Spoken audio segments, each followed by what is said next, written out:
पे बात क्या कर रहे हैं, acidic and basic strength in organic chemistry. इससे पहले हम लोग एक पार्ट पढ़े थे किसमें, आयनिक इक्विलिब्रियम में, वहां भी एसिडिक और बेसिक स्ट्रेंथ हम लोग कंपेयर कर रहे थे। तो ये बेसिकली यहाँ पर जो भी चीजें पढ़ने वाले ऑर्गेनिक केमिस्ट्री के बारे में पढ़ रहे, कंसेप्ट सेम है। इसमें सबसे पहला जो पार्ट हम लोग स्टार्ट करने वाले वो है एसिडिक, है ना। ये दोनों चीजें जो है वो हम लोग देखने वाले हैं। तो एसिडिक स्ट्रेंथ की अगर हम बात करते हैं तो देखो से कंसेप्ट सेम है। वहां पर भी देखो हम क्या बताए थे कि अगर मान लो कि HA कोई एक एसिड है, तो एसिड है तो ये क्या डिसोसिएट करेगा बताओ, H+ और क्या डिसोसिएट करेगा, बोलो A-।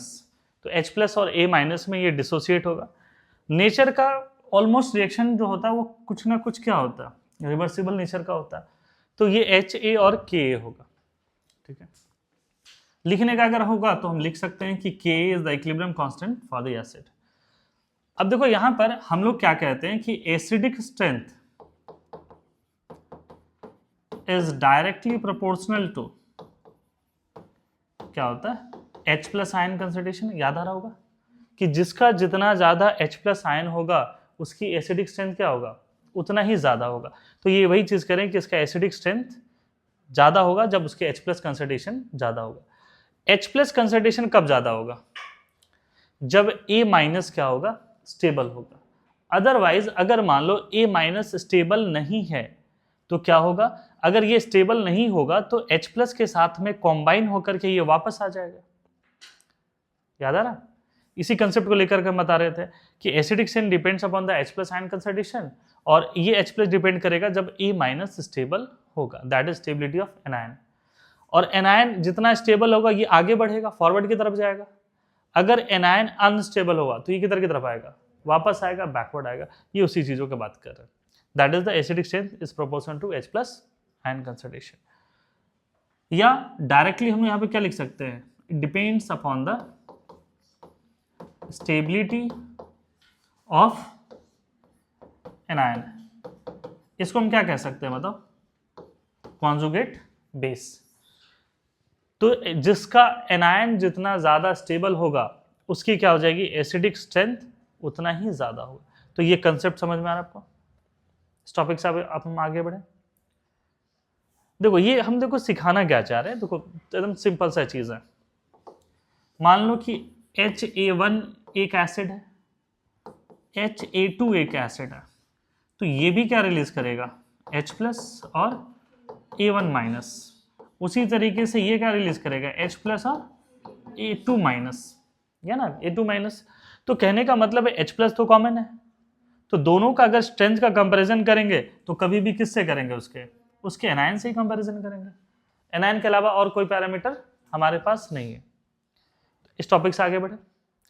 और नॉर्मली तुम सुने होगे कि केमिस्ट्री में क्या होता है, बहुत सारे हमेशा एक्सेप्शंस के बारे में बात सुने, तो इसमें स्टेबिलिटी ऑफ एनायन और एसिडिक स्ट्रेंथ में कोई एक्सेप्शन नहीं है, समझे इसको। इसमें स्टेबिलिटी के अलग अलग पैरामीटर्स हो सकते हैं, जैसे किसी के पास गोल्ड है, किसी के पास सिल्वर है। इसका ये मतलब नहीं है कि जिसके पास गोल्ड है उसके पास एसिड ज्यादा है। हो सकता है गोल्ड उसके पास 10 ग्राम हो और सिल्वर क्या हो जाए, 10 टन हो जाए। समझे उस पैरामीटर को। तो उसी पैरामीटर्स तो बेसिकली स्टेबिलिटी के अलग अलग पैरामीटर्स हो सकते हैं, बट जो स्टेबल है उसका एसिडिक स्ट्रेंथ ज्यादा होगा। इसमें कोई इफ बट नहीं है, ठीक है। इस टॉपिक से आगे बढ़े फिर हम लोग।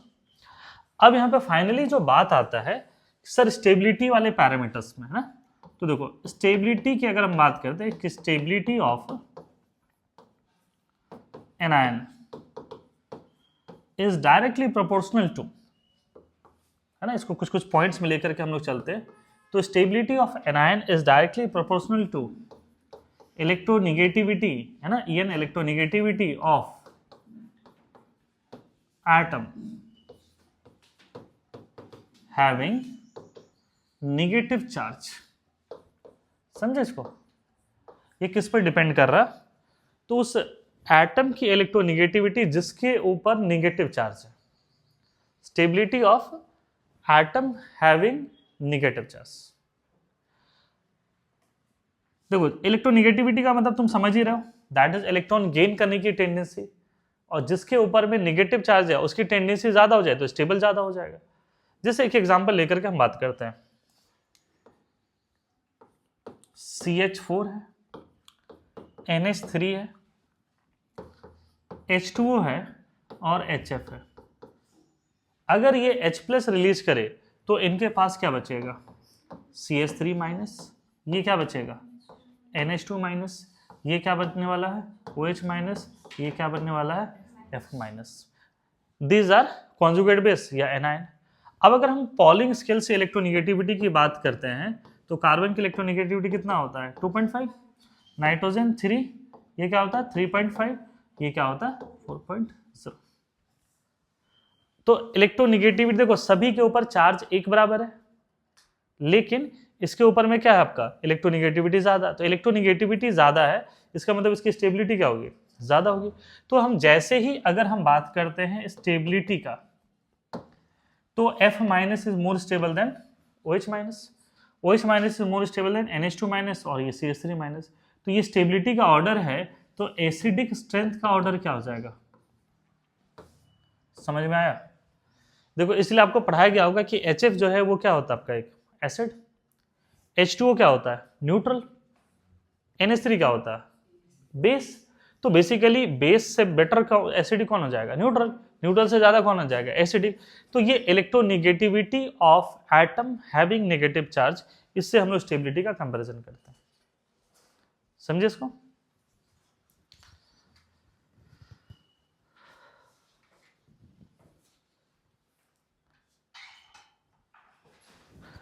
साथ साथ लिखना है ना, लिख लिए सभी। अब इससे आगे बढ़े फिर हम लोग। अब अगर हम कुछ एग्जांपल्स दे दें कि और आप इसमें कंपैरिजन करें कि किसकी एसिडिक स्ट्रेंथ ज्यादा हो जाएगी, ठीक है।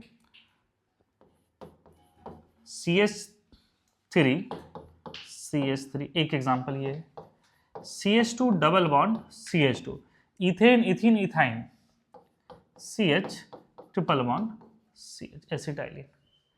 तो एसिडिक स्ट्रेंथ की बात कर रहे हैं, एसिडिक स्ट्रेंथ किसका ज्यादा होगा। और एक चीज समझ लो, कभी भी अगर एसिडिक स्ट्रेंथ देखना है तो आप उसका कॉन्जुगेट बेस जरूर बनाओ, भले टाइम लग रहा होगा लेकिन उसका कॉन्जुगेट बेस जरूर बनाओ। तो कॉन्जुगेट बेस अगर बनाते हैं हम लोग इसका, तो ये क्या हो जाएगा बताओ, CH3 CH2 और इसके ऊपर में माइनस, ये क्या हो जाएगा CH2 डबल बॉन्ड CH, इसके ऊपर क्या हो जाएगा minus, CH triple bond C, उसके ऊपर क्या हो जाएगा माइनस। अब देखो ये जो कार्बन है वो कैसा है आपका sp3 कार्बन है, ये कार्बन कैसा कार्बन है sp2 है, ये कौन सा है sp है। तुमको पता है कि इलेक्ट्रोनिगेटिविटी का ऑर्डर क्या होता है, sp is more electronegative than sp2, और ये हमें लगता है वैल्यू भी याद होगा आपको 3.25 और ये होता है 2.75, ठीक है, और ये कितना होता है 2.5, ये तो ऊपर लिखा ही हुआ। तो इसमें इन तीनों एनायन में कॉन्जुगेट बेस में स्टेबिलिटी का ऑर्डर क्या हो जाएगा, यही होगा। तो एसिडिक स्ट्रेंथ क्या हो जाएगा, ये हो जाएगा। तो हमें लग रहा है कि इस एग्जांपल से एसिडिक स्ट्रेंथ आपको समझ में आ गया होगा कि कैसे इसके एसिडिक स्ट्रेंथ देखेंगे, ठीक है।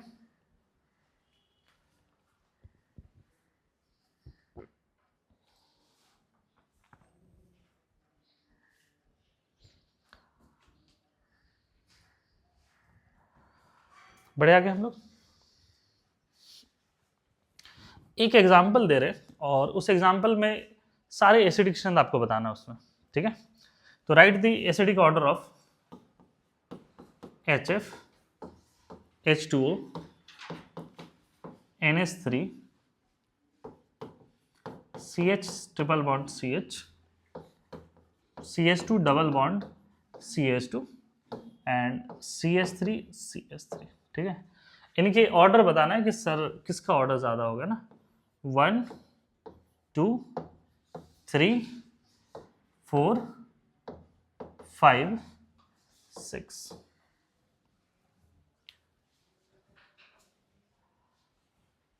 ऑर्डर लिखना, रुक बैठ थोड़ी जाना है। ऑर्डर लिखोगे कैसे, उसके कॉन्जुगेट बेस बना करके।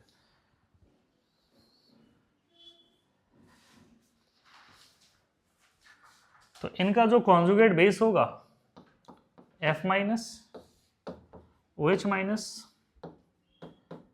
NH2 minus, CH triple bond C minus, CH2 double bond CH minus and CH2 मान लो CH3 इधर कर लेते हैं, CH2 माइनस। तो इलेक्ट्रोनेगेटिविटी का के अकॉर्डिंग बताओ कि क्या हो जाएगा।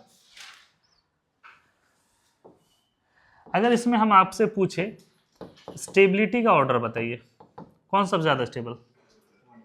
1, F माइनस, देन 2, देन क्या हो जाएगा? फिर ये चीज देखना आपको ना। बहुत सारे बच्चे देखो, ये तुम लोगों ने इसको कैच कर लिया तो इसमें कोई दिक्कत नहीं हुआ, अदरवाइज बहुत सारे बच्चे जो हैं इसी स्टेप में गलती करते हैं। क्लियर है चीजें?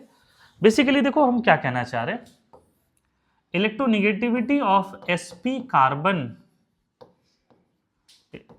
Electronegativity of sp carbon is more then sp3 nitrogen. ये तो हम बार बार ये चीज हम बताते हैं आपको, sp carbon is more electronegative than sp3 nitrogen.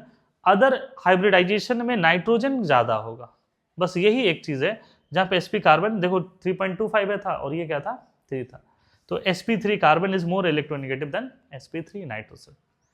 समझे इसको?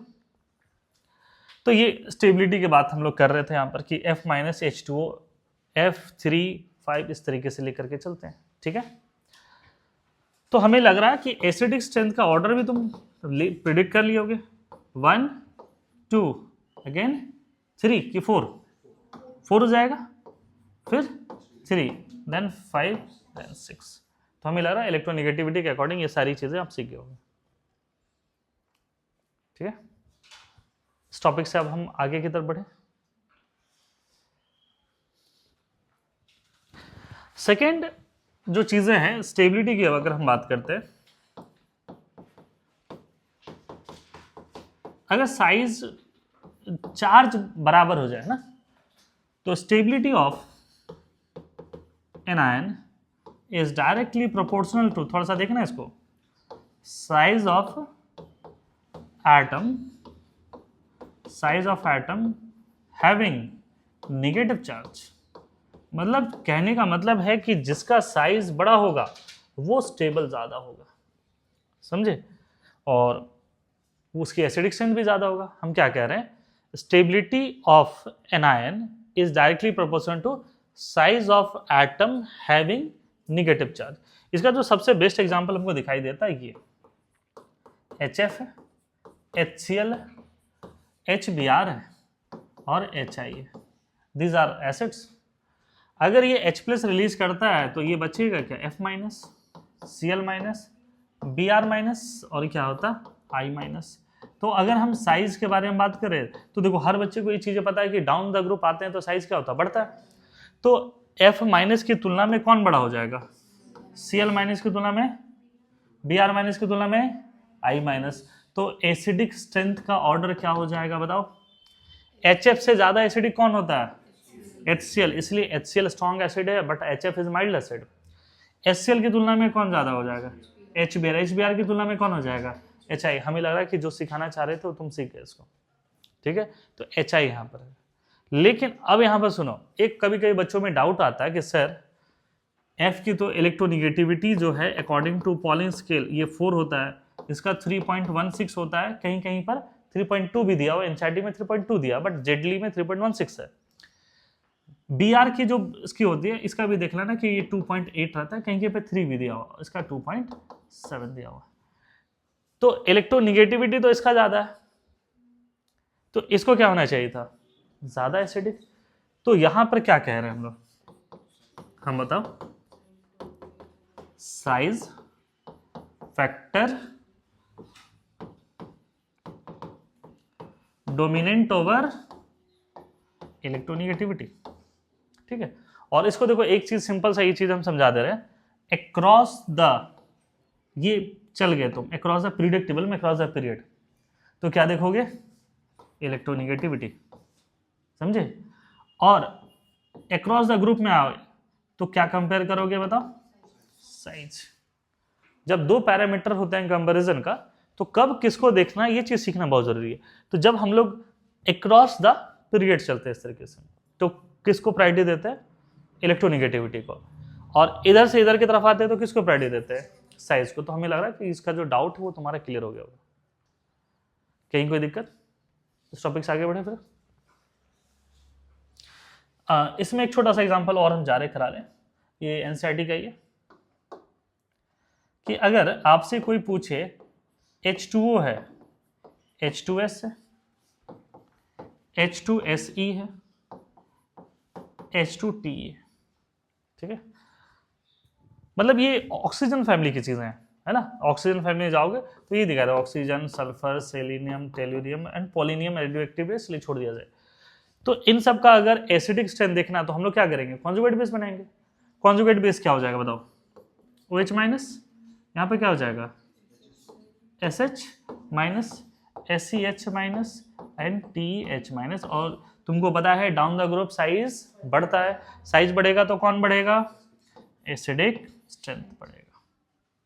समझे इसको? तो ये चीजों के बारे में कह रहे हैं, डाउन द ग्रुप आओगे साइज बढ़ता है। किसी प्रकार की दिक्कत है, डाउट है, पूछ सकते हो।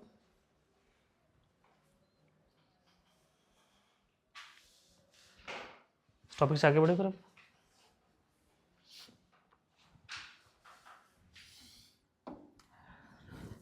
अभी जो है हम लोग acidic strength of functional groups भी पढ़ेंगे। एक है एल्कोहल के बारे में, कार्बोक्सिलिक एसिड के बारे में, ये सब जो है जो कि 12th के सिलेबस में है ये सब चीज़ें।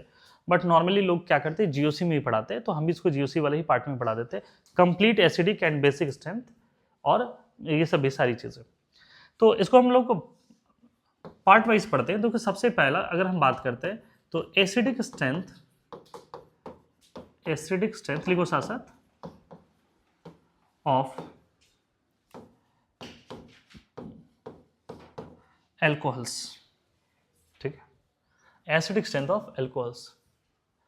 तो देखो एल्कोहल की अगर हम बात करते हैं तो एल्कोहल कुछ ऐसा ही है, ROH। एसिड की तरह अगर बिहेव करेगा तो इसको H+ रिलीज करना ही पड़ेगा, तो बचेगा क्या? RO minus. तो everything depends upon the stability of RO minus. समझे?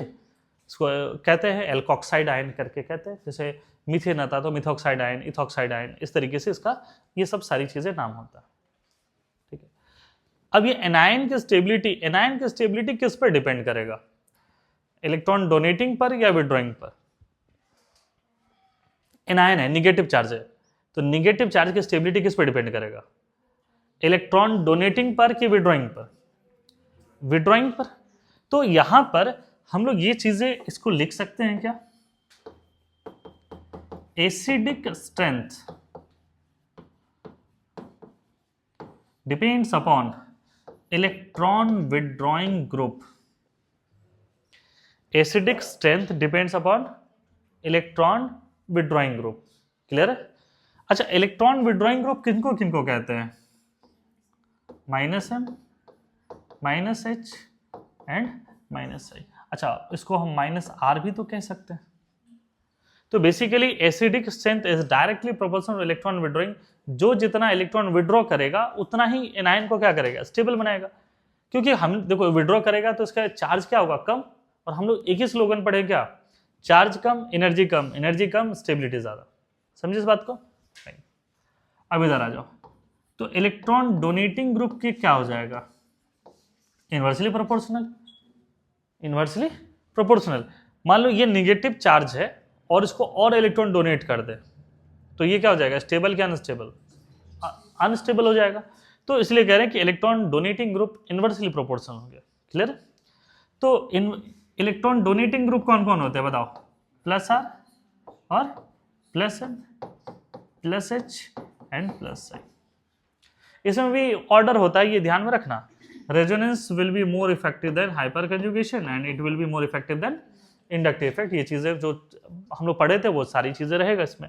तो ये वही चीज करें कि इलेक्ट्रॉन डोनेटिंग ग्रुप प्रेजेंट होगा तो एसिडिक स्ट्रेंथ को डिक्रीज करेगा।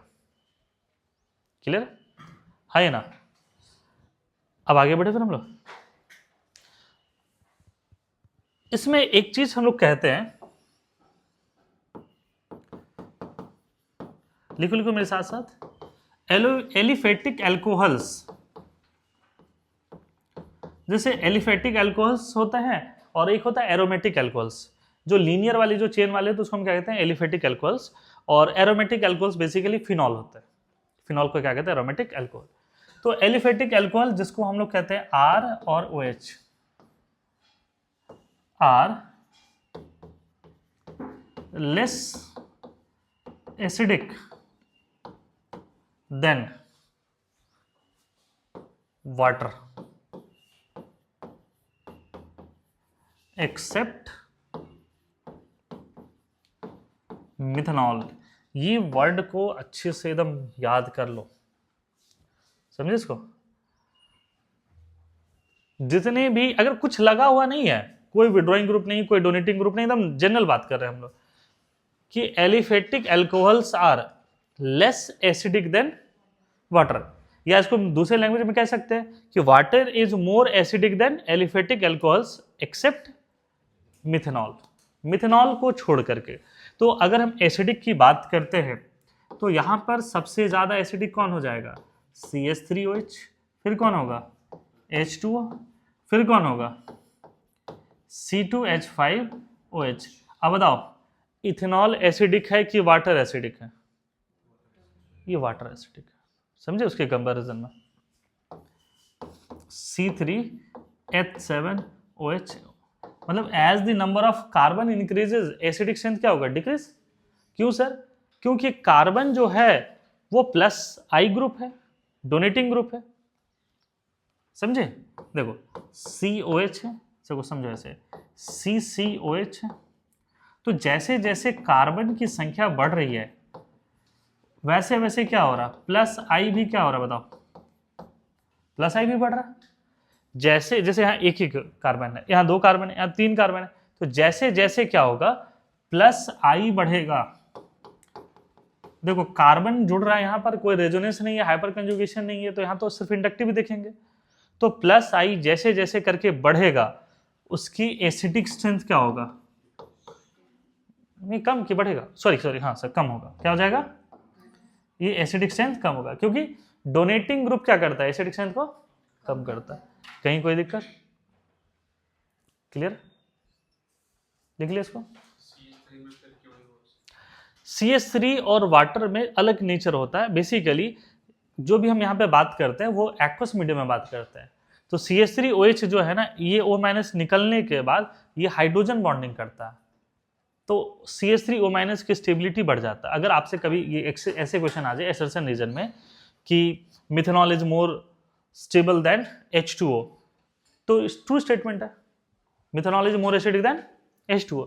और रीजन में आ जाए बिकॉज मिथॉक्साइड आयन जो है वो क्या करता है, हाइड्रोजन बॉन्ड करता। तो बॉन्डिंग का मतलब क्या हो गया, स्टेबिलिटी। अगर कोई ज्यादा बॉन्ड बनाता है तो स्टेबिलिटी क्या होगा, बढ़ेगा। तो ये वही चीज हो कह रहे कि उसकी स्टेबिलिटी क्या हो जाएगा, बढ़ जाएगा। समझे इसको, यहां तक में कहीं कोई दिक्कत, ठीक है आगे बढ़े फिर हम लोग। देखो तुम समझ जाओगे, CCC और यहां पर OH है ना, सभी में एक बराबर हम लिख रहे हैं, CCCOH, CCCOH। यहां पर Cl लगा हुआ है, यहां पर Cl लगा है और यहां पर Cl लगा है। तो बताइए एसिडिक स्ट्रेंथ किसका ज्यादा होगा, Cl इज डोनेटिंग और विड्रॉइंग ग्रुप, विड्रॉइंग ग्रुप जितना पास होगा उतनी ज्यादा स्टेबिलिटी। तो यहां पर ज्यादा एसिडिक कौन हो जाएगा, ये। फिर ये हमें लग रहा है जो सिखाना चाह रहे तुम समझ गए, जो सिखाना चाह रहे थे समझे इसको।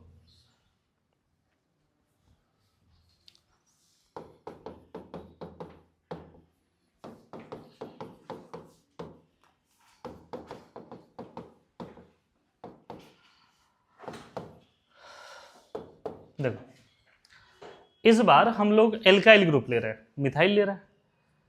तो बेसिकली एसिड तो यही, मतलब इस तरीके से मान लो एसिड की बात करते हैं, ये भी इस तरीके का, मतलब जो कॉमन चीजें उसको हम यहाँ पे कर लिया। But CH3 carbon is a methyl group which shows plus I, electron donating group. Electron donating group यहाँ क्या है, पास में, यहाँ क्या है, दूर में, यहाँ पे। अच्छा, इलेक्ट्रॉन डोनेटिंग ग्रुप जितना ज्यादा होगा एसिडिक स्ट्रेंथ उतना कम होगा, तो इसमें ऑर्डर क्या हो जाएगा, चेंज हो जाएगा। समझे इसको? ठीक है। CH3 OH है, मिथनॉल, ठीक है। CH2 Cl OH, फिर क्या है, CHCl2 है OH है, मतलब कार्बन हाइड्रोजन एक Cl ऊपर एक Cl नीचे, और एक क्या है CCl3 और OH। तो एसिडिक स्ट्रेंथ बताइए, एसिडिक स्ट्रेंथ क्या होगा, ये ज्यादा है, ये ज्यादा, ये ज्यादा। तो पहले ये देखो कि Cl कैसा ग्रुप है, माइनस आई विड्रॉइंग, यहाँ एक भी नहीं है, यहाँ एक विड्रॉ कर रहा, यहाँ कितना विड्रॉ कर रहा, यहाँ कितना कर रहा। तो मान लो कोई चीज नीचे गिर गया है और उसको हम विड्रॉ कर रहे हैं, एक है कि कोई खींच नहीं रहा उसको, एक है कि एक आदमी खींच रहा है, एक है कि दो आदमी खींच रहा है, एक है तीन आदमी खींच रहा है। तो स्टेबिलिटी कहाँ सबसे ज्यादा होगा, तीन में। तो यहाँ पर सबसे ज्यादा स्टेबल या सबसे ज्यादा विड्रॉइंग ग्रुप होगा, उतनी ज्यादा क्या हो जाएगी, एसिडिक स्ट्रेंथ हो जाएगा। तो हमें लग रहा है कि कैसे एसिडिक स्ट्रेंथ कंपेयर करते हैं, ये चीजें सीख गए। इसमें किसी प्रकार की दिक्कत?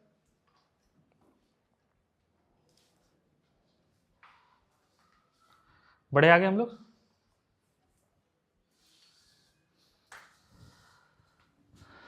इसके बाद जो बेसिकली हम लोग पढ़ेंगे, एसिडिक स्ट्रेंथ ऑफ फिनॉल, इसको कहते हैं एरोमेटिक एल्कोहल्स, ठीक है। Phenol is aromatic alcohol. तुमको भी पता है फिनॉल किसको कहते हैं, जब बेंजीन रिंग में कौन जुड़ जाए, OH, तो उसको हम क्या कहेंगे बताओ, ये कहेंगे। यहां तक क्लियर है? अब देखो क्या कह रहे हैं हम लोग, phenol is more acidic than aliphatic alcohols, मतलब नॉर्मल वाले जो हैं जिसमें विड्रॉइंग ग्रुप ना हो। इस चीज को समझना, हम क्या कह रहे हैं, phenol is more acidic than aliphatic alcohols. Reason बता सकते हो? क्या कह रहे हो? कॉन्जुगेशन। दो, ये फिनॉल है, ये जब एसिड की तरह बिहेव करेगा तो क्या रिलीज करेगा, H+, और यहां पर ये जो बेंजीन है यहां पर क्या हो जाएगा, O-। अच्छा, ये बेंजीन है, बेंजीन का एक नाम क्या होता है, फिन।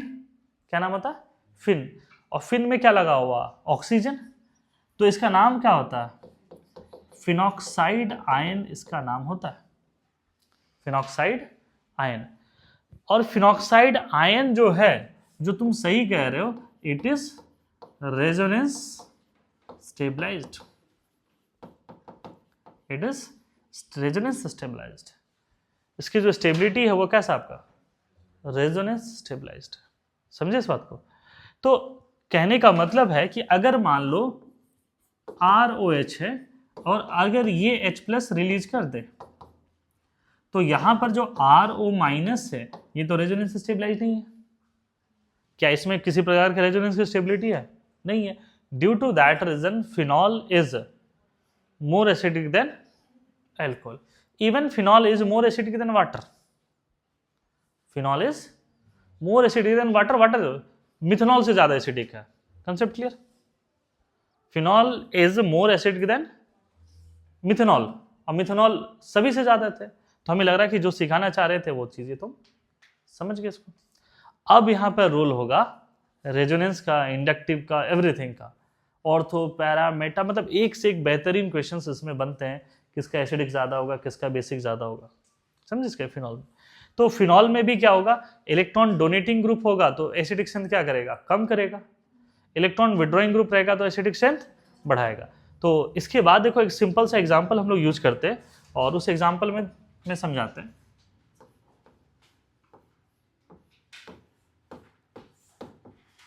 OH है, इसमें NO2 है, OH है, इसमें Cl है, ये सिंपल सा है। OH है, इसमें CH3 लगा दे रहे हैं, ये OH है, इसमें NH2 लगा दे रहे हैं। और हम पूछ रहे हैं एसिडिक स्ट्रेंथ का ऑर्डर क्या होगा, तो तुमको बताना होगा। NO2 कैसा इफेक्ट शो करेगा, विड्रॉइंग है, खतरनाक विड्रॉइंग है, तो इसकी एसिडिक स्ट्रेंथ क्या होगी सबसे ज्यादा। Cl ये भी समहाउ विड्रॉइंग नेचर का होता है, ठीक है, पैरा से इंडक्टिव नहीं लगेगा, बट इस रिंग का तो निगेटिव कम कर रहा ना भाई, तो नॉर्मल की तुलना में कुछ ना कुछ तो विड्रॉ करेगा, तो ये हो जाएगा। अब ये जो है वो प्लस H दे रहा है, यहाँ कुछ नहीं दे रहा, और प्लस H की वजह से ये डोनेट कर रहा है, तो इसकी स्टेबिलिटी क्या हो जाएगी, कम हो जाएगी, तो ये ज्यादा स्टेबल, तो एसिडिक स्ट्रेंथ। और ये क्या है आपका प्लस M ग्रुप है, तो एकदम बेसिक तरीके से समझ में आया कि कौन किसकी एसिडिक स्ट्रेंथ कैसा होगा। क्लियर है ना।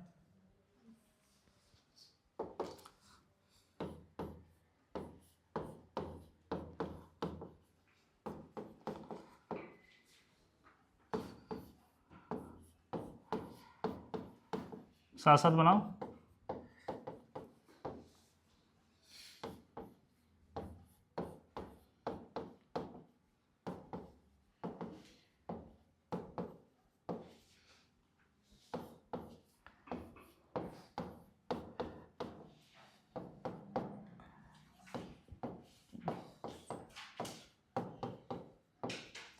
तो स्टेबिलिटी का ऑर्डर बताना चाहिए इसमें, मतलब एसिडिक स्ट्रेंथ बता दो तो स्टेबिलिटी भी हो जाएगा।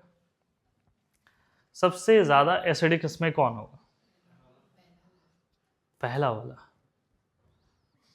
ऐसा क्यों कह रहे हो,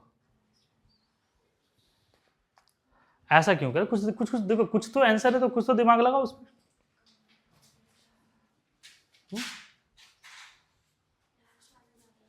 लास्ट वाला ज्यादा एसिडिक होगा, क्यों होगा, हाँ हाइपर कंजुगेशन कम है, इसमें क्या है 3 अल्फा है, इसमें क्या है 2 अल्फा है, इसमें 1 अल्फा है, इसमें क्या है 0 अल्फा है, ठीक है। और पैरा पोजीशन से इंडक्टिव तो होता नहीं है, तो और डोनेटिंग ग्रुप होगा तो एसिडिक स्ट्रेंथ कम होगा। इन तीनों में सबसे ज्यादा डोनर कौन है, पहला, तो एसिडिक स्ट्रेंथ क्या हो जाएगा, ये रिवर्स ऑर्डर हो जाएगा। तो जो कंसेप्ट सिखाना चाह रहे हैं समझे इसको, है ना। तो इस तरीके से देखना है कि ऑर्थो पे क्या लग रहा है, पैरा पे क्या लग रहा है, इस पे क्या लग रहा है। अच्छा, ये चीजें जो कुछ चीजें हम बताए थे आपको, याद करो कि प्लस आई का ऑर्डर, प्लस आर का ऑर्डर, प्लस एम का ऑर्डर, तो जो ऑर्डर उसमें बताया था ना, सेम ऑर्डर अब यहाँ पे ये जरूरत पड़ रहा है इसका। जैसे यहाँ पर नाइट्रो है और साइनाइड रहता, तो नाइट्रो का एसिडिक स्ट्रेंथ ज्यादा होता है एज कम्पेयर टू साइनाइड, समझे कि नहीं इस बात को। तो ये वो चीजें जो ऑर्डर है प्लस आर प्लस आई, उसकी जरूरत यहाँ पे पड़ेगी। तो हमें लग रहा है कि फिनॉल की एसिडिक स्ट्रेंथ में किसी को कोई दिक्कत अभी तक नहीं होगा। क्लियर है, टॉपिक से आगे बढ़े।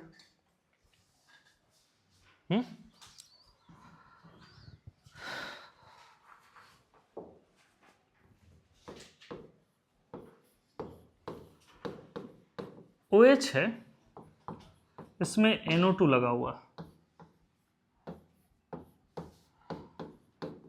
इसमें 2 NO2 लगा हुआ,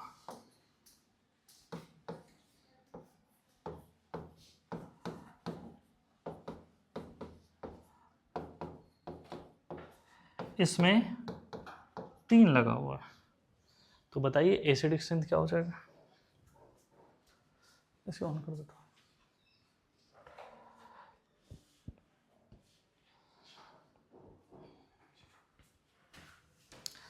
NO2 कैसा है, डोनर है या विड्रॉइंग है, हाँ विड्रॉइंग है, तो यहाँ 1 विड्रॉ कर रहा, यहाँ बताओ 2, यहाँ, तो सबसे ज्यादा एसिडिक स्ट्रेंथ किसका होगा, किसका, लास्ट वाला, मतलब इससे ज्यादा ये एसिडिक होगा, इससे ज्यादा ये होगा। ये एक ऑर्गेनिक एसिड है, और ऑर्गेनिक एसिड में हम लोग क्या पढ़ाते हैं आपको, organic acids are strong acid और weak acid, weak acid except picric, यही है पिक्रिक एसिड। ये पिक्रिक एसिड है और ये strong acid as like HCl hydrochloric acid उसकी तरह है। क्यों sir? Due to presence of 3 nitro group, 3 nitro group इसमें मौजूद हैं। तो नाइट्रो ग्रुप जैसे है ये खतरनाक, NO2 तो ऐसे भी खतरनाक देखे होगे कि -M भी खतरनाक है, -I भी खतरनाक है। तो इनकी वजह से ये इतना विड्रॉ करेगा कि ये स्टेबलाइज होगा, स्टेबिलिटी ज्यादा। तो समझे इसको? अगर किसी बच्चे को दिक्कत लग रहा हो तो एक और पहला और अंतिम में बस कंपेयर कर लेते हैं। देखो ये O- है, इसको कौन स्टेबलाइज कर रहा? एक NO2, और ये है यहां पर, तो इसमें कितना है? 3 है। बताओ इस निगेटिव चार्ज को कौन स्टेबल बनाएगा, पहला कि दूसरा? ऑब्वियसली दूसरा बनाएगा। तो एनायन की स्टेबिलिटी ज्यादा, एसिडिक से ज्यादा, विदाउट एनी एक्सेप्शन। समझे? बिना किसी एक्सेप्शन का ये चीजें होंगी। तो हमें लग रहा है ये चीजें जो समझाना चाह रहे थे वो समझ गए होंगे। आगे बढ़े फिर, हाँ टॉपिक से आगे बढ़े।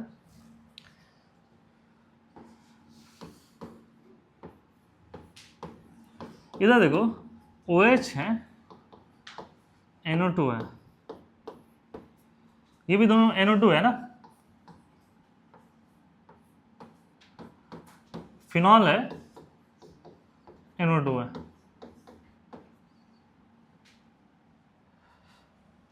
दोनों में ज्यादा एसिडिक कौन? दोनों दोनों एक बराबर है, they are isomers, they are isomers. कौन ज्यादा होगा?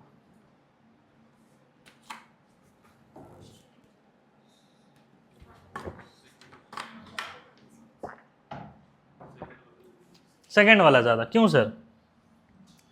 देखो ये सिर्फ और सिर्फ -I करेगा, ये क्या करेगा? -I।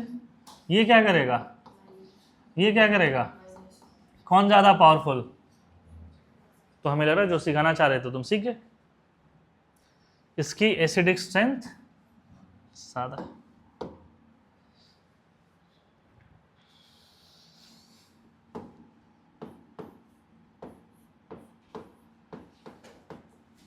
OH है, NH2 है।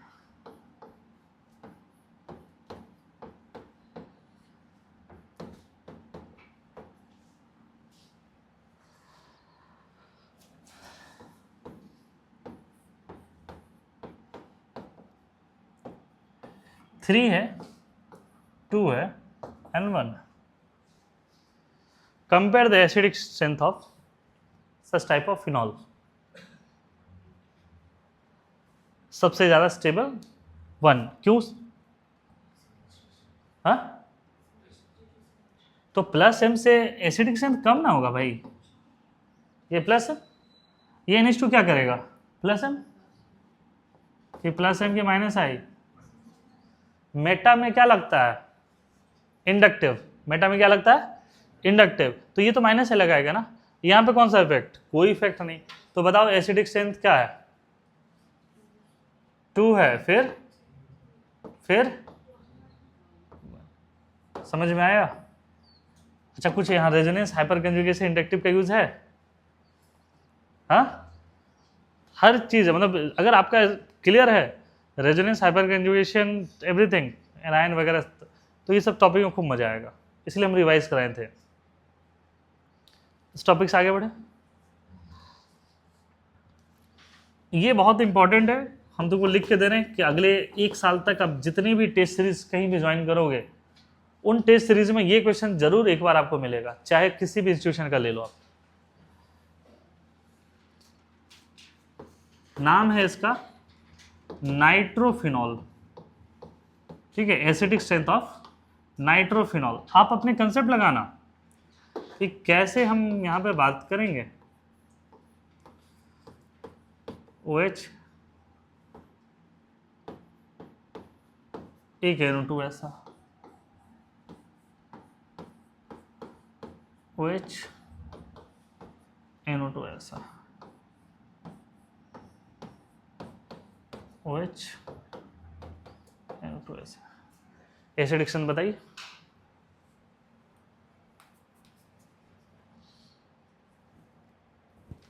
एसिडिक स्ट्रेंथ, अच्छा एसिडिक स्ट्रेंथ के लिए एनायन की स्टेबिलिटी होनी चाहिए, क्या आंसर? नहीं ऐसे बोलो, ऑर्थो पैरामीटर में बोलो क्या है आंसर? ऑर्थो का सबसे ज्यादा, फिर पैरा, फिर सबसे लिस्ट मेटा। इस पे तुमको कितना नंबर मिलेगा?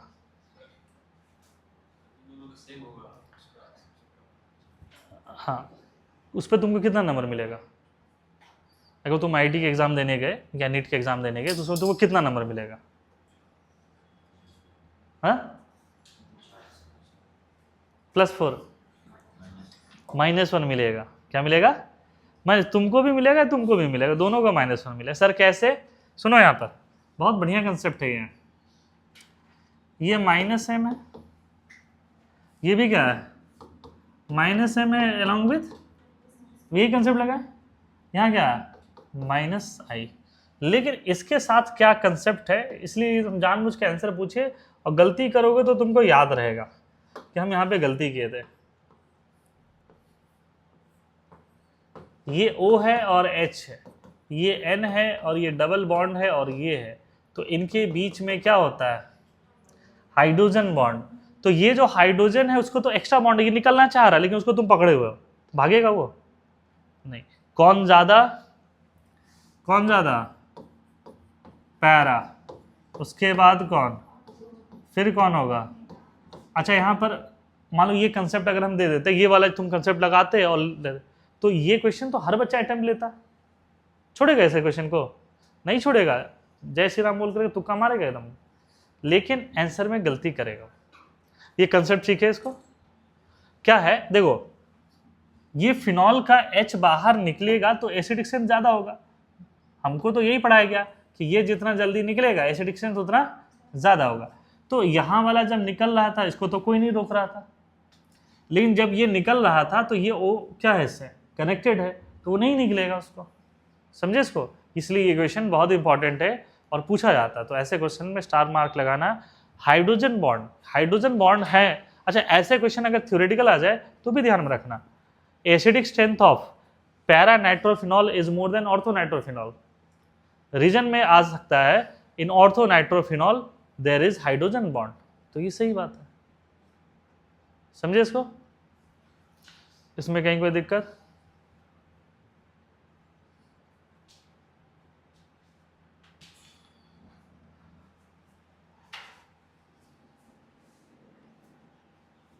तो नाइट्रोफिनॉल वाली चीजें लिख लिए।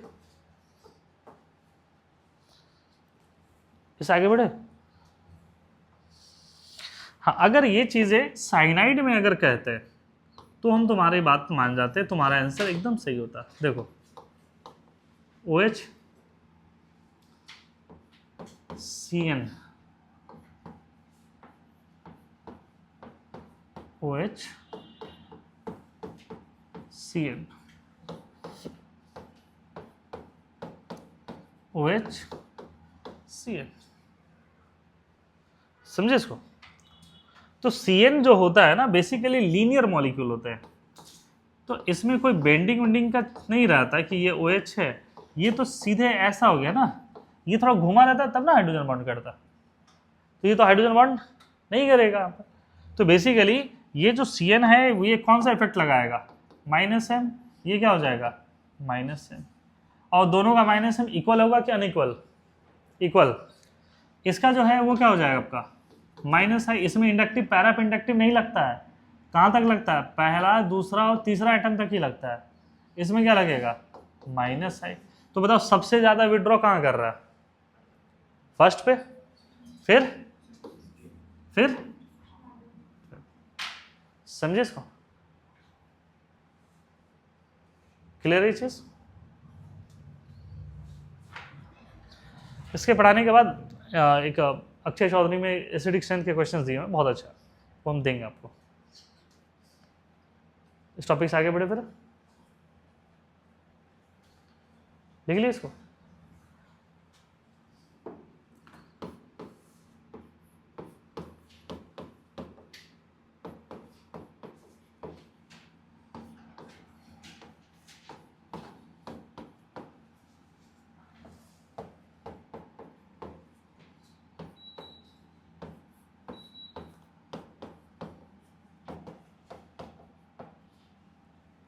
बताया जाए क्या होगा। अच्छा, OCH3 कैसा ग्रुप है? OCH3 कैसा ग्रुप है? OCH3 कैसा ग्रुप है? हाँ, अरे इनके पास लोन पेयर होते हैं, और जिसके पास लोन पेयर होगा वो कौन सा ग्रुप होगा? प्लस M, ठीक है। तो ये यहां से क्या करेगा? Plus M। ये यहां से क्या करेगा? Minus I। ये यहां से क्या करेगा? प्लस M और माइनस I दोनों करेगा। ऑक्सीजन जो है वो प्लस M से डोनेट कर रहा और माइनस I से क्या कर रहा? विड्रॉ कर रहा। Although plus M is more then minus I, दो ओवरऑल डोनर ग्रुप ही है। तो इसमें बताओ कि सबसे ज्यादा एसिडिक कौन है? मेटा, फिर ऑर्थो, फिर पैरा। हम जितना अभी तक एसिडिक स्ट्रेंथ आपको पढ़ाए हैं, आपके सिलेबस का मात्र 25% भी नहीं पढ़ाए अभी, ठीक है, 25% भी नहीं पढ़ाए, अभी इतने पोर्शन बाकी है। तो कहने का मतलब है कि हम इतने एग्जाम्पल रट नहीं सकते हैं कि हम ऑर्थो मेटा पैरा पैरा इस तरह के रटे। कंसेप्ट को सीखे, फिर आपको कभी कोई दिक्कत नहीं होगा। तो ये सीखे कैसे लगाना प्लस M माइनस M इस तरीके से। तो फिनॉल में किसी प्रकार की दिक्कत, तो एसिडिक स्ट्रेंथ ऑफ फिनॉल, यहां तक चीजें क्लियर है। टॉपिक से आगे बढ़े।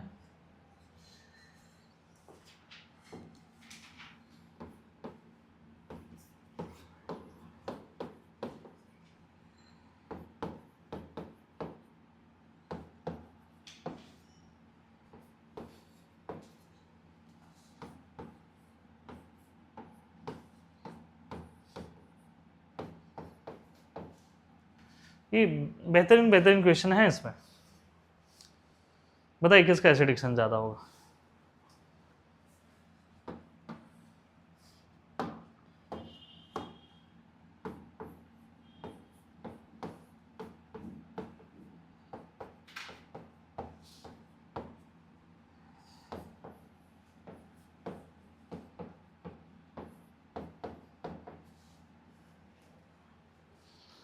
इन दोनों में किसका एसिडिक स्ट्रेंथ ज्यादा होगा? ये तो तुरंत बता दोगे।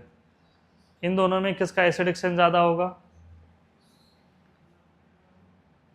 इन दोनों में किसका ज्यादा होगा? किसका होगा? क्यों होगा? इसका माइनस M ज्यादा है, सही आंसर है। तो ऊपर भी वही आंसर हो जाएगा। क्यों, ऐसा क्यों? प्लस I करेगा, ठीक है। सुनो यहां पर, इसको थोड़ा सा हम एक्सप्लेन करते हैं थोड़ा सा अच्छे से। This one is nitro group and due to presence of bulky group, ये नाइट्रोजन प्लेन से रोटेट कर जाएगा। जैसे ऐसे है और इसके किनारे में क्या हो जाए, बल्की ग्रुप सब आ जाए, तो ये अपने आप को प्लेन को क्या करेगा? रोटेट। प्लेन को रोटेट कर देगा तो इसका माइनस M जो है नहीं लगेगा। माइनस M इसका नहीं, देखो प्लस M क्या है? रेजोनेंस। ये रेजोनेंस कब होता है? प्लेनर मॉलिक्यूल्स में। तो ये जब बल्की ग्रुप आएगा तो ये कैसे हो जाता है? रोटेट कर जाएगा ना। जैसे तुम ही लोग बैठे हो तो तुम अपने आप को बॉडी को ऐसे एडजस्ट करते हो ना कि तुमको बोर्ड दिखाई दे, यही कर रहे हो ना। तो बेसिकली क्या कर रहे हो, तुम भी स्टेरिक हिंडने से बचना चाह रहे हो। ऐसा है किसी के माथे के ठीक पीछे माथा लगा, उसका माथा देख रहे हो तुम, तो क्लास में इधर से उधर एडजस्टमेंट करते हो ना, ये वही चीज है। तो ड्यू टू प्रेजेंस ऑफ बल्की, ये है बहुत पावरफुल, लेकिन बल्की ग्रुप इसको क्या कर दिया? रोटेट कर दिया। तो रोटेट कर देने की वजह से क्या होगा कि ये आउट ऑफ प्लेन चला जाएगा। कहाँ चला जाएगा? आउट ऑफ प्लेन, तो इससे रेजोनेंस क्या हो जाएगा, कम कम या खत्म हो जाएगा। तो इस केस में इसकी एसिडिक स्ट्रेंथ ज़्यादा हो जाएगी। तुम्हारा आंसर सही था, एक्सप्लेनेशन ऐड कर लो, समझे इसको, क्योंकि आंसर तो सही होना ही है ना। जैसे दो बच्चे बैठे हो, एक बोलो कि राइट वाला, एक बच्चा बोलो लेफ्ट वाला, तो 50% प्रोबेबिलिटी है कि भाई तुम सही है।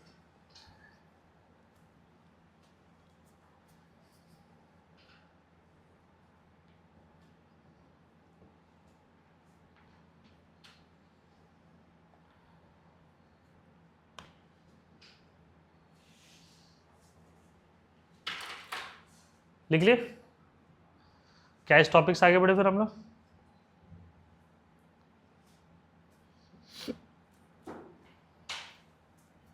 इस टॉपिक से आगे बढ़े।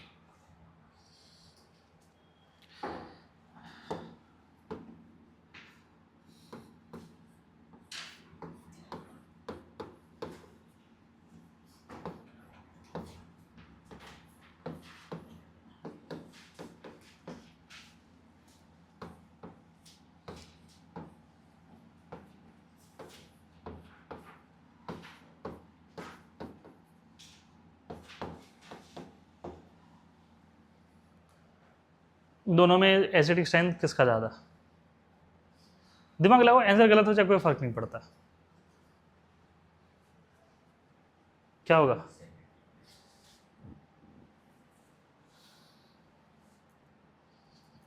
क्या होगा बताओ? फर्स्ट वाला। तुम्हारा क्या आंसर आ रहा? कुछ तो आ रहा होगा, फर्स्ट या सेकंड में कुछ आ रहा होगा।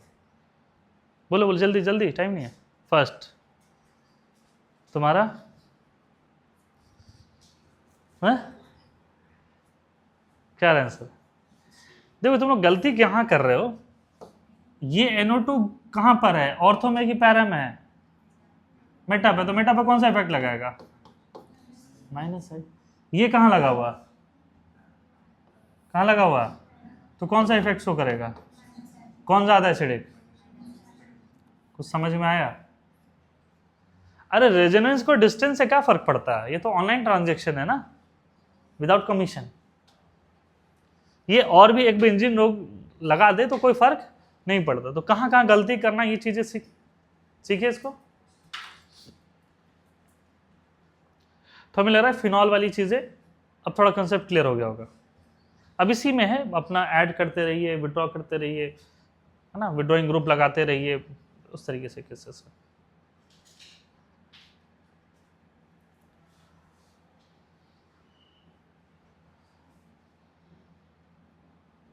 देख लिए? फिर और एग्जाम्पल होंगे तो हम एक बार एग्जाम्पल असाइनमेंट में देंगे, कराएंगे इसमें। तो चलो कुछ और करा देते हैं, आइसोटोप्स वाला करा देते हैं थोड़ा सा।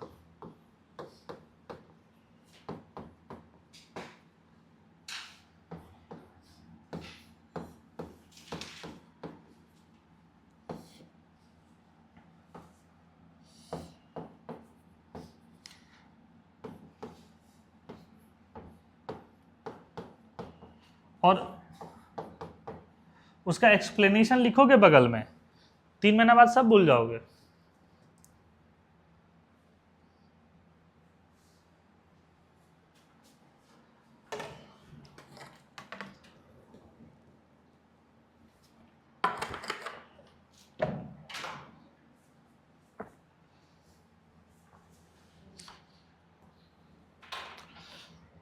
क्या रीजन, रीजन बताओ क्या लगा है? इंडक्टिव लगाए, हाइपर कंजुगेशन लगाए, या हाइपर कंजुगेशन लगाए? हाइपर कंजुगेशन में भी कौन सा? Plus H. तो प्लस एच किसका ज्यादा होता है? इसका ज्यादा होता है। This one is more donating, तो ज्यादा डोनेटिंग तो एसिडिक स्ट्रेंथ। क्या यही आया होगा आंसर? हाँ ठीक।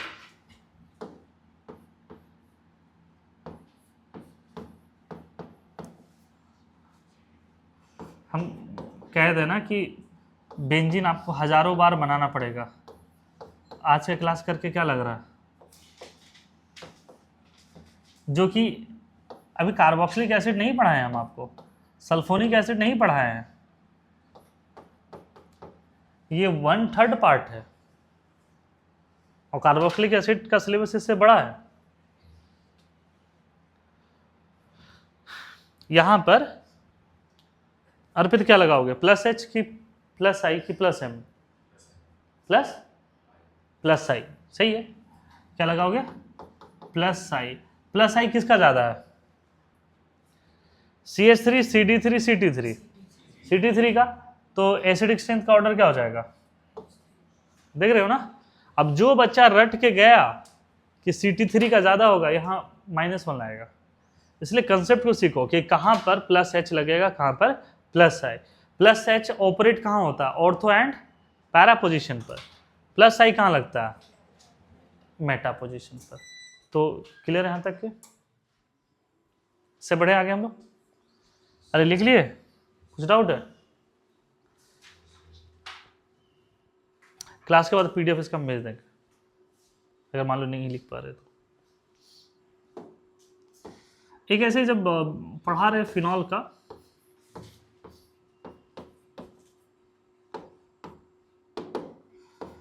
तो ये CH3 है,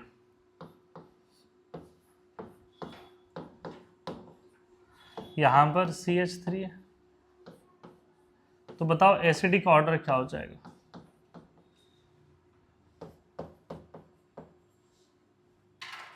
क्या हो जाएगा एसिडिक ऑर्डर। बोले सर हम पहले ऑपरेट करेंगे कि यहाँ पर क्या क्या लगेगा। फर्स्ट वाले में क्या लगेगा, हाँ, प्लस एच, ठीक है। सेकेंड वाले में क्या लगेगा, प्लस आई। थर्ड वाले में क्या लगेगा, बोलो, प्लस एच लगेगा, और क्या लगेगा, प्लस आई भी लगेगा। प्लस एच यहाँ पे ज्यादा होगा कि यहाँ पे ज्यादा होगा, दोनों में सेम बराबर है, ठीक है। प्लस आई यहाँ ज्यादा होगा कि यहाँ ज्यादा होगा, यहाँ ज्यादा होगा, एकदम सही कह रहे हो, ठीक है। तो सबसे ज्यादा डोनर किस में है, हाँ, थर्ड में। तो सबसे कम उसी का हो जाएगा। क्या है आपका, ऑर्थो है ना, तो सबसे कम एसिडिक स्ट्रेंथ इसका होगा ना, ये ऑर्डर में डिफरेंस, समझे इसको। सबसे ज्यादा डोनेटिंग है, दोनों है, प्लस एच बी और प्लस आई, समझे इसको। इस टॉपिक से आगे बढ़े।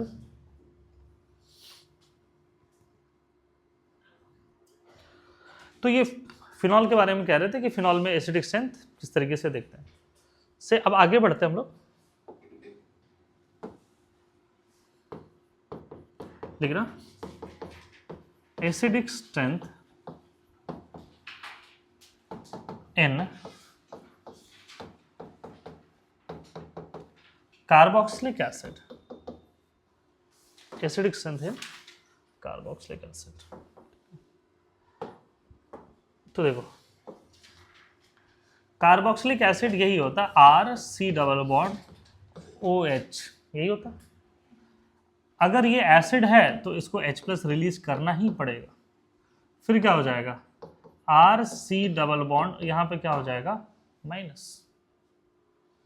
RC⸻, यहां पे क्या हो जाएगा, माइनस, समझे इसको। अच्छा, इसकी खासियत क्या है कि ये जो है ऐसा स्ट्रक्चर भी बना सकता है, मतलब इसके दो इक्वल क्या हो जाएंगे, रेजोनेटिंग स्ट्रक्चर्स। ये इसके क्या हो गए, दो इक्वल RS। अच्छा, इक्वल RS होता है तो स्टेबिलिटी बढ़ता है कि घटता है, बढ़ता है। इक्वल, हम याद करो क्या बताया था order, AERHI, aromaticity, equal resonance, resonance, hyperconjugation, inductive effect, यही ऑर्डर था। तो बेसिकली ये 2 इक्वल RS है यहाँ पर।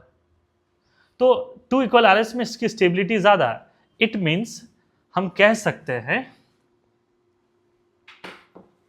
अगर कुछ चीज नहीं लगा हुआ तो carboxylic acids are more acidic than alcohols।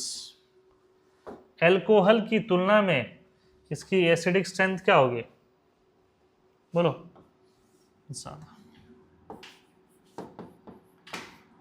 RCOH है, ROH है, हम कह रहे हैं ये ज़्यादा एसिडिक होगा, तुम भी एग्री कर रहे हो क्या?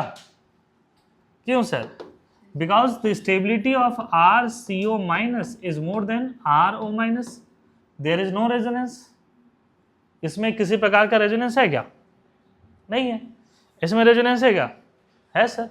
रेजोनेंस है तो स्टेबिलिटी ज़्यादा, तो इसी चीज़ों को लेके हम कह रहे हैं। हमें लग रहा है जो सिखाना चाह रहे थे वो चीज़ें क्लियर। तो carboxylic acids are more acidic than alcohols and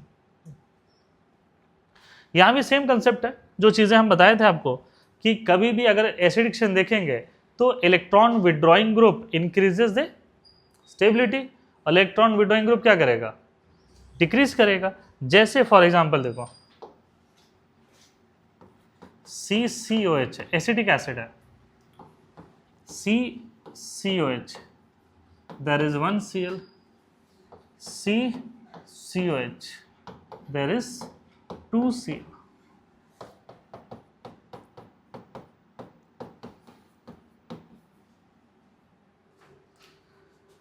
acidic acid 2 chloro acidic acid, इसका नेमिंग क्या हो जाएगा? 2 chloro acidic acid, 2,2 dichloro acid. ये नहीं कि 1,1 डाइक्लोरो कह देना, इसका नाम याद रखना। 1,1 नहीं होगा, क्या होगा? 2,2। क्यों सर? क्योंकि carboxylic acid is the main functional group, तो इसको हम 1 करेंगे यहाँ पर। नाउ Cl Cl Cl इस तरीके से, तो 1,1,1 ट्राइक्लोरो एसिडिक एसिड होगा या 3,3,3 ट्राइक्लोरो एसिडिक एसिड? हाँ 2,2,2 क्या हो जाएगा? 2,2,2 ट्राइक्लोरो एसिटिक एसिड या इथेनॉइक एसिड। समझे इसको? ये इसका करेक्ट है। अब तुमको ये समझ में आ ही रहा, एसिडिक्शन में दिक्कत नहीं होगा कि सर यहाँ 1 Cl है, यहाँ 2 Cl है, यहाँ 3, यहाँ पर क्या हो जा रहा है? 3 Cl। आप कह रहे हैं कि जितना ज़्यादा Cl उतनी ज़्यादा एसिडिक स्ट्रेंथ। तो हमें लग रहा है समझ गए होगे।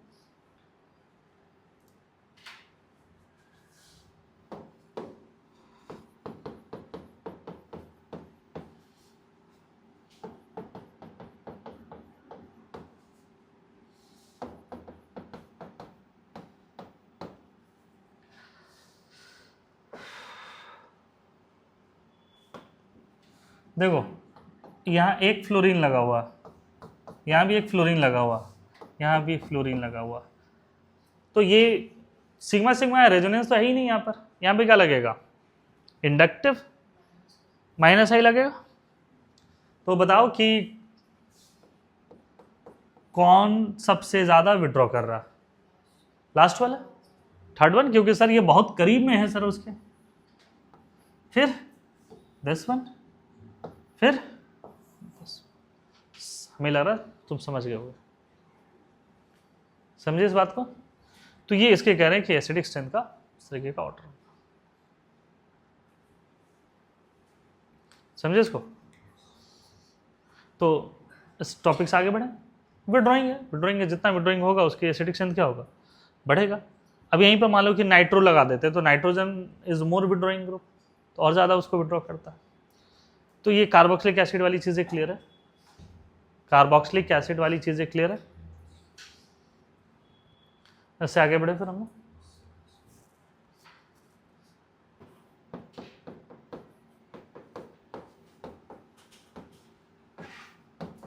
वहाँ पर क्या पढ़ रहे थे हम लोग? फिनॉल। यहाँ पर क्या पढ़ेंगे हम लोग? कार्बोक्सिलिक एसिड को क्या कहते हैं? बेंजीन के एसिड को क्या कहते हैं? Benzoic acid. ये इसको हम क्या कहेंगे? Aromatic carboxylic acid. Aromatic carboxylic acid. समझे?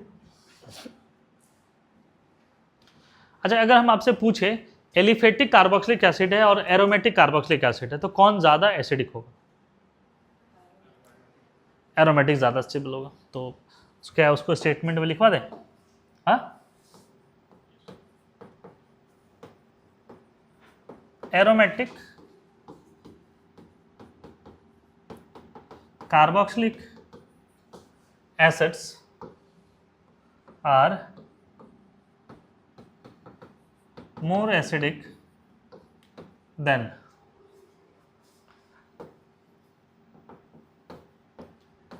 एलिफेटिक कार्बोक्सिलिक एसिड, है ना, जैसे RCOOH। लेकिन इसके साथ साथ एक चीज हम बताना चाह रहे हैं आपको, समझ गए हुए तुम? क्या? एक्सेप्ट किसको? एक्सेप्ट इसका क्या नाम है बताओ? Formic acid. ठीक है, समझा देंगे, समझाएंगे इसको क्या है यहां पर। तो इसमें तो देखो CH3 C double bond OH है, तो अगर H प्लस निकालेगा तो उस पर निगेटिव चार्ज आएगा। और अगर बेंजीन है, ये OH निकालेगा, तो देखना यहाँ पर अगर ये H प्लस निकलता है, इस पर क्या चार्ज आएगा? निगेटिव। H प्लस निकलेगा, निगेटिव आएगा। अब कंपैरिजन है सर, किसका कंपैरिजन है? तो इन दोनों के बीच में कंपैरिजन है। इसका कंपैरिजन है किसके साथ में? इसके साथ में। तो ये एल्काइल है, एल्काइल ग्रुप क्या होता है? डोनेटिंग ग्रुप होता है, तो ये डोनेट करेगा। बट ये बेंजीन sp2 हाइब्रिडाइजर है, ये उतना डोनेशन नहीं करेगा, तो बेसिकली इसकी एसिडिक स्ट्रेंथ क्या होगा? ज्यादा होगा। रेजोनेंस तो ठीक है भाई, रेजोनेंस है, रेजोनेंस पे इधर भी की बात कर रहा हूँ, रेजोनेंस तो है यहाँ पर, तो ये उसके ज्यादा स्टेबल होगा। एक्सेप्ट कौन? HCOOH, formic acid. इसलिए क्योंकि जब फॉर्मिक एसिड अपना H प्लस यहां से रिलीज करेगा, इसके ऊपर कैसा चार्ज आएगा? माइनस। तो HC ये क्या करेगा? ऐसा ऑक्सीजन ऑक्सीजन माइनस, दोनों पे क्या आ जाएगा?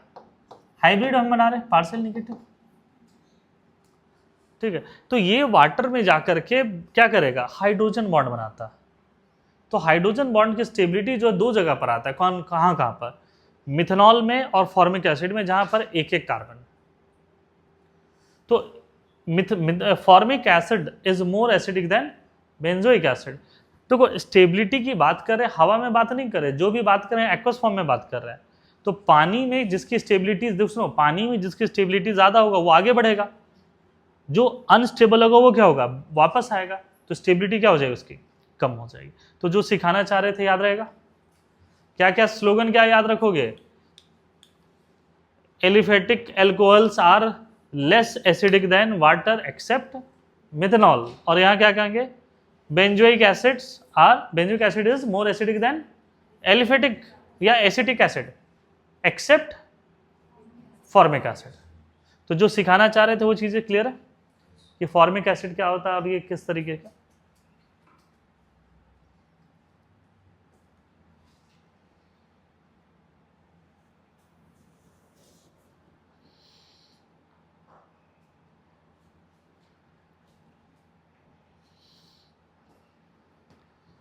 बढ़े आगे हम लोग। अब यहां भी देखो पिछले बार की तरह ही कंसेप्ट आएगा, हमें कुछ कंसेप्ट आएगा, थोड़ा सा इसका कंसेप्ट डिफरेंट है कुछ टॉपिक्स में।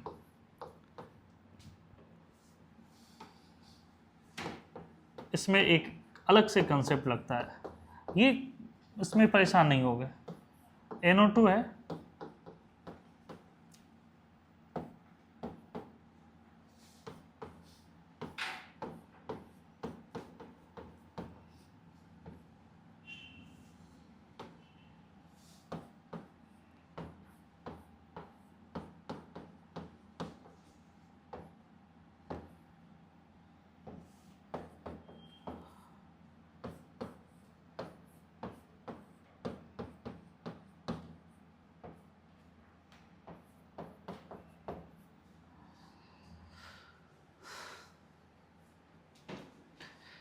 यहां तो सिर्फ पहचानना आपको कि कौन क्या है। NO2 क्या है? विड्रॉइंग।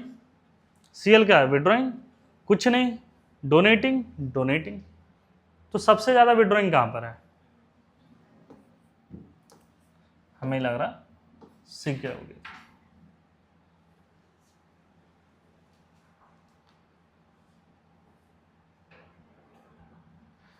ये विड्रॉइंग वाली चीजें क्लियर है। तो इसमें प्लस का देखेंगे, माइनस देखेंगे, कहाँ पे डोनेट हो रहा है, कहाँ पे विड्रॉ हो रहा है, इन्हीं सब चीज़ों को हम लोग यहाँ पर देखते हैं। हम तुम्हारे कौन है? हाँ गुरुजी, सर, है ना, लिखो स्टेरिक इनहिबिशन ऑफ रेजोनेंस। ठीक है, स्टेरिक SIR, इसको SIR कहते हैं, SIR इफेक्ट, या इसका दूसरा एक नाम होता है, इसको कहते हैं ortho effect. This one is applicable in carboxylic acid, not in phenol, alcohol में नहीं होता। समझे? स्टेरिक का मतलब क्या होता है? क्राउडिंग। इनहिबिशन का क्या मतलब होता है? हाँ, आप वहां नहीं जा सकते, मतलब वो जाने से क्या करेगा? उसको रोकेगा। इनहिबिटेड एरिया आपने देखा होगा, बहुत जगह पर लिखा रहता है। और इनहिबिशन ऑफ क्या है? रेजोनेंस। मतलब स्टेरिक क्राउडिंग होने की वजह से ये क्या करता है? रेजोनेंस को रोकता है। ठीक है, ये क्या कहना चाह रहा, इसको समझो। ये कहना चाह रहा कि ये एक बेंजोइक एसिड है और यहां पर मान लो CH3 है और ये एक बल्की ग्रुप है। कुछ को छोड़ करके बाकी सारे बल्की ग्रुप होते हैं। किसको किसको छोड़ करके? हाइड्रोजन, OH, CN और F, इनको छोड़ दिया जाए तो बाकी सारे बल्की ग्रुप होते हैं। बल्की मतलब भारी भरकम से, समझे इसको? कौन कौन? H, OH, CN और F, they are bulky groups, they are bulky groups. तो देखो क्या होता है कि जब, एक मिनट देखो, जब ये H+ अपना रिलीज कर जाए तो ये क्या बनेगा? C डबल बॉन्ड, और यहां पे क्या हो जाएगा? O-। बगल में कौन है? बल्की ग्रुप है, देखो तो बल्की ग्रुप है ना। तो बेसिकली जब बल्की ग्रुप आता है तो इसका क्या है? इसमें रिपल्सन होगा। रिपल्सन होगा तो ये जो दिख रहा है ये प्लेन से रोटेट कर जाएगा। अगर सारी चीजें एक बराबर ऐसे हो जाए तो रिपल्सन की वजह से क्या होगा? ये एक तो रोटेट कर जाएगा, और इसको रोटेट करने से कोई फायदा नहीं है। क्यों? ये तो रेजोनेंस में है ही नहीं। ये रेजोनेंस में है क्या? CH3 वो तो 3 ऐसे है, वो घूम जाए क्या फर्क पड़ता है? कोई फर्क नहीं पड़ता। बट अगर ये रेजोनेंस में ये घूम जाए, और ये क्या हो रहा, सुना इस वर्ड को, स्टेरिक। स्टेरिक मतलब क्राउडिंग, इनहिबिशन ऑफ रेजोनेंस। पहले ये जो बेंजीन रिंग था, इस बेंजीन रिंग और इसके साथ में रेजोनेंस पॉसिबल था। अगर इसको आप हटा दीजिए तो देखो कि ये निगेटिव है ना, इस तरीके से पाई सिग्मा पाई, ये तो रेजोनेंस करेगा। लेकिन जैसे ही बगल में बल्की ग्रुप आएगा उसको क्या करेगा? रोटेट कर देगा। रोटेट करेगा तो इसका रेजोनेंस क्या हो जाएगा? बढ़ जाएगा कि कम हो जाएगा? घट जाएगा। मतलब ये जो COO- है, इसका रेजोनेंस बेंजीन रिंग के साथ क्या होगा? कम हो जाएगा। इसलिए क्या करें? Inhibition of resonance. अच्छा, ये पहला केस है कि रेजोनेंस कम होने पे स्टेबिलिटी बढ़ जाता है। समझे? क्यों सर? तो देखो, अगर ये रेजोनेंस करता है तो इसके जो एरोमेटिसिटी है उसको भी तो डिस्टर्ब करेगा। अच्छा, ये रेजोनेंस करेगा? नहीं करेगा। क्यों सर? Sigma sigma. तो रेजोनेंस जब करेगा तो ये इधर की तरफ ले जाएगा और ये इधर ले जाएगा, और ये जो बेंजीन रिंग है वो कुछ ऐसा ही हो जाएगा।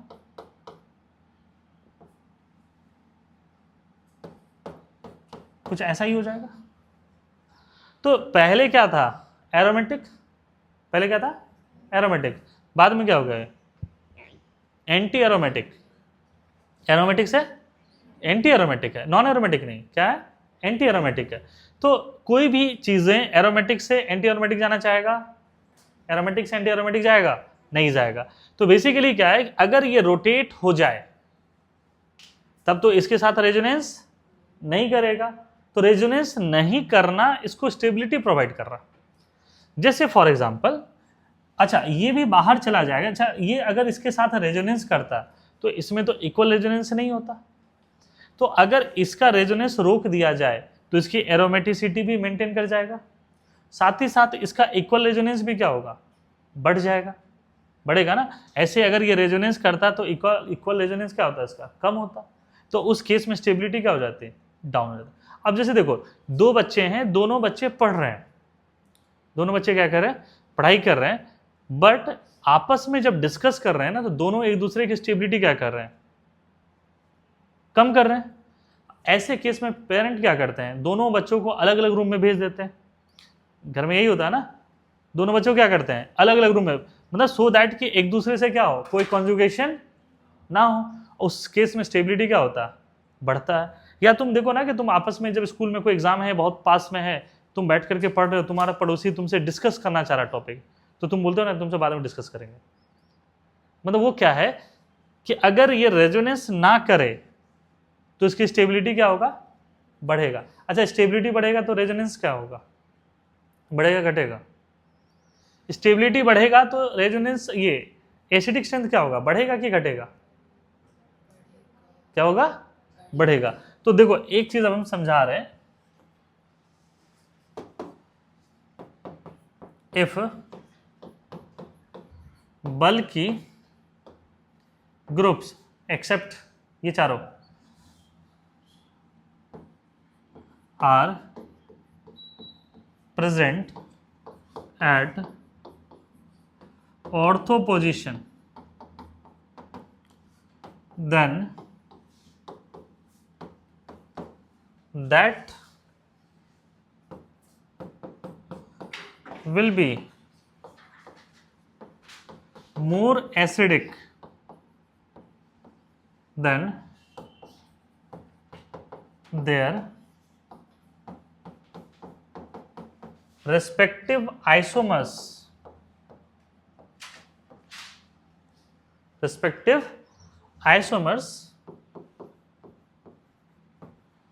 irrespective of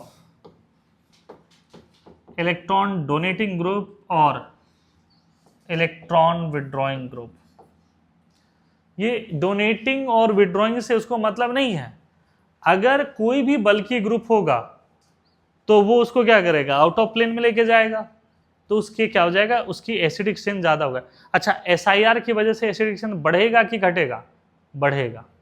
समझे, यही कर रहे हैं, if bulky groups are present at ortho position then that will be more acidic, ये ध्यान में रखना है ना, इसकी बात करें कि मोर acidic then their respective isomers, उसके आइसोमर्स की तुलना में वो ज्यादा एसिडिक होगा, इररिस्पेक्टिव ऑफ इलेक्ट्रॉन डोनेटिंग और विड्रॉइंग ग्रुप। जैसे फॉर एग्जांपल ऐसे समझो कि हम यहाँ पे खड़े हैं और मेरे सामने में एमएस धोनी खड़ा है और उसे ऑटोग्राफ लेना है, और मेरे बीच में मेरा दुश्मन भी है और मेरा दोस्त भी है, तो दोनों को हम भगाएंगे, देखेंगे कि मेरा दोस्त है कि नहीं है। भाई एमएस धोनी से अगर मान लो हमें ऑटोग्राफ लेना है और मेरे सामने में मेरा दोस्त भी खड़ा है, उसको भी पकड़ के हम साइड कर देंगे, यस और नो। तो देखेंगे कि डोनेटिंग है कि विड्रॉइंग है। स्टेरिक मतलब स्टेरिक क्राउडिंग कर रहा है भाई। तो बेसिकली ये वही चीज कर रहे हैं कि इस केस में हम लोग यहाँ पे क्या कह रहे हैं कि अगर ऑर्थो पोजीशन पर अगर ये मौजूद है तो उसकी एसिडिक स्ट्रेंथ ज़्यादा होगा उसके अपने रेस्पेक्टिव आइसोमर से, चाहे वो डोनेटिंग हो या विड्रॉइंग हो। तो ये क्या कह रहे हैं, समझ में आया? बोलो क्या हम सिखाएं तुमको इसमें? एसआईआर इफेक्ट में क्या सिखाएं कि बेंजोइक एसिड में अगर ऑर्थो पोजीशन पर, मेटा और पैरा पर नहीं देखोगे, ऑर्थो पोजीशन पर बल्कि ग्रुप प्रेजेंट है तो वो अपने जो मेटा या पैरा वाले आइसोमर्स होंगे उसकी तुलना में उसकी एसिडिक स्ट्रेंथ ज्यादा होगी, चाहे वो डोनेटिंग हो या विड्रॉइंग। समझे इस बात को? अब एग्जांपल्स देखो।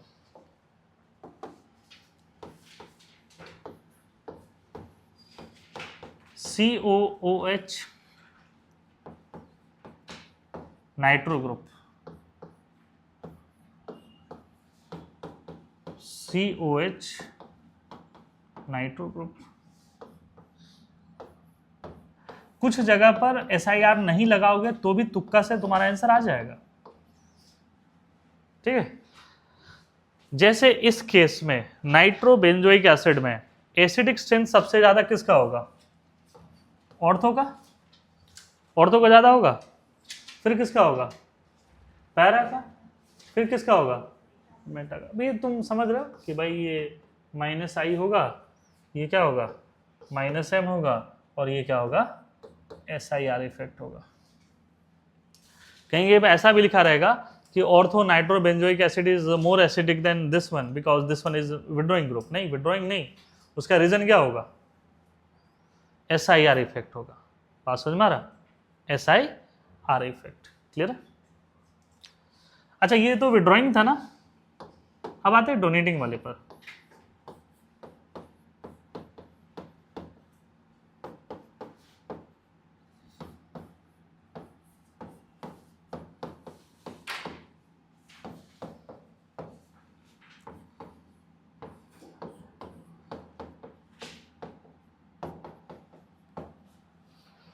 देखो ये यहां से कौन सा इफेक्ट कर रहा, प्लस H, ये यहां से कौन सा इफेक्ट कर रहा, प्लस I, ये यहां पे कौन सा इफेक्ट शो कर रहा होगा, plus H and plus I, SIR effect. तो अगर तुम प्लस H और या प्लस I लगा दिया यहां पर, तो इसकी एसिडिक तो लिस्ट हो जाएगा ना, लेकिन सबसे ज्यादा प्रायोरिटी किसका होगा, SIR इफेक्ट।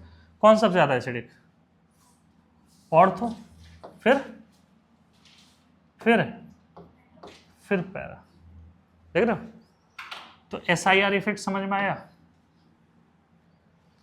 SIR इफेक्ट समझ में आया, सर इफेक्ट समझ में आया, सर समझ में आया, हाँ, इसको क्या कहते हैं हम लोग, ऑर्थो इफेक्ट भी कहते हैं, है ना, क्योंकि ये इफेक्ट कहाँ लगते हैं, ऑर्थो पे। अच्छा यहाँ पे देखो विड्रॉइंग था, यहाँ पे क्या था, डोनेटिंग था, चाहे दोनों केस हो जाए ऑर्थो वाला ही ज्यादा एसिडिक होगा, समझे इसको। SIR इफेक्ट के और एग्जांपल्स कराते हैं, ठीक है, इसको बंद ही कर दो।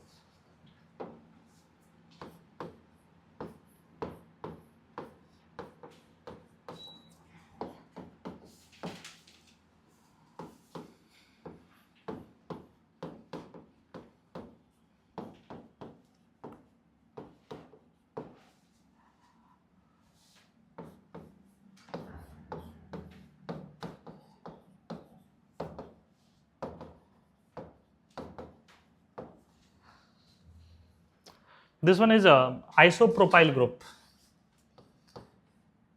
This one is tertiary butyl.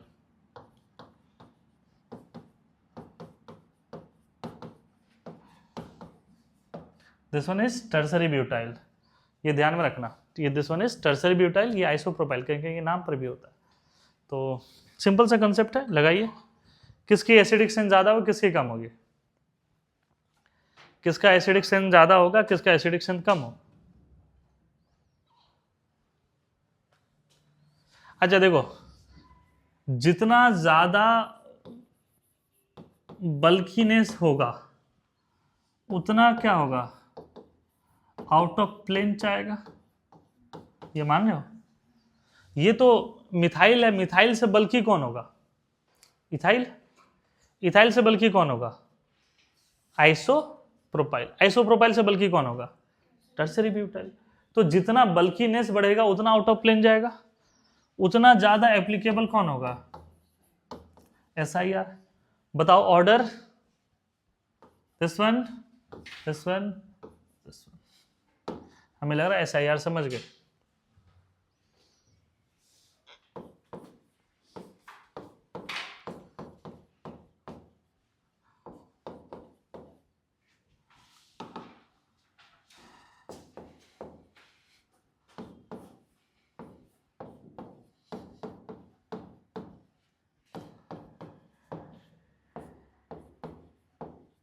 दो एकदम छोटा सा एग्जांपल है, दोनों में बताइए कि एसिडिक सेंस किसका ज्यादा होगा, सेकेंड वाले का ज्यादा। क्यों सर, सर इसमें SIR दोनों तरफ से लग रहा है, समझे इसको। यहां पर क्या लग रहा है, SIR इधर से भी लग रहा है, उधर से भी लग रहा है, तो ये उतना ज्यादा आउट ऑफ प्लेन जाएगा। अगर मान लो कोई बल्कि चीजें हैं, उसके बगल में बल्कि है और इधर से भी बल्कि ले आओ, तब तो ये तो तुरंत घूम जाएगा, समझे इस बात को। तो जैसे ये आउट ऑफ प्लेन जाएगा तो ये भी खुश, ये भी खुश, बात समझ में आ रहा। तो उस केस की बात कर रहे हैं हम लोग। तो हमें लग रहा है जो सिखाना चाह रहे थे वो चीज तुम्हारा समझ में आ गया होगा। तो SIR इफेक्ट में किसी प्रकार की दिक्कत, टॉपिक से आगे बढ़े।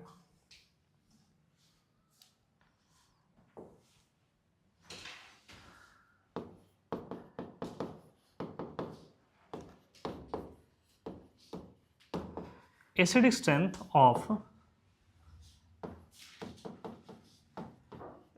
डाई कार्बोक्सिलिक एसिड, ये बेसिकली एक एग्जाम्पल है और ये प्रीवियस ईयर का ही है, ठीक है। एसिडिक स्ट्रेंथ बताना है, C डबल बॉन्ड, ये डाई कार्बोक्सिलिक में 2 H निकलेगा, तो ये बताना है कि कब क्या होगा, है ना। जैसे पहला के लिए अगर हम बात करते हैं कि फर्स्ट एसिड के लिए, तो K1 बड़ा होगा या K2 बड़ा होगा ना, उसकी कंपैरिजन कर रहे हैं। तो देखो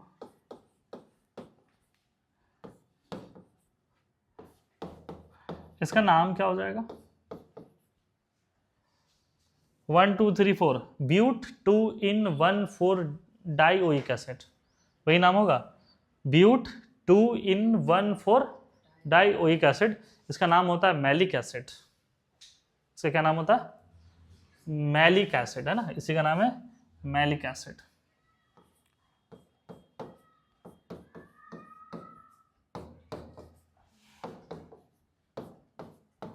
इसका नाम होता है फ्यूमरिक एसिड। क्या नाम होता है इसका, फ्यूमरिक एसिड। और मैलिक और फ्यूमरिक में अगर बच्चा नाम कंफ्यूज करता है तो देखो उसको हम ऐसे सिखाते हैं, ये किसकी तरह दिख रहा है, तो क्या नाम है इसका, फ्यूमरिक एसिड। फ्यूमरिक एसिड इसका नाम होता है ना, ये ध्यान में रखो। फ्यूमरिक एसिड, ये क्या आपका मैलिक एसिड, MALEIC, है ना, मैलिक एसिड। अब हम पूछते हैं कि K1 किसका ज्यादा होगा। मान लो कि इसको हम कहते हैं Ka1 जो है किसका ज्यादा होगा, Ka2 किसका ज्यादा होगा, मैलिक एसिड और फ्यूमरिक एसिड का, ठीक है। तो एसिडिक स्ट्रेंथ तो एक ही शर्त पे हम बता सकते हैं, जब हमको एनायन की स्टेबिलिटी पता हो, समझे इसको। तो एक काम करते हैं सर, इसका एनायन बनाते हैं, तो इसका एनायन तो यही बनेगा C डबल बॉन्ड C, देखते रहना, ये O नेगेटिव, पहले देख लो फिर लिखते रहना, ठीक है।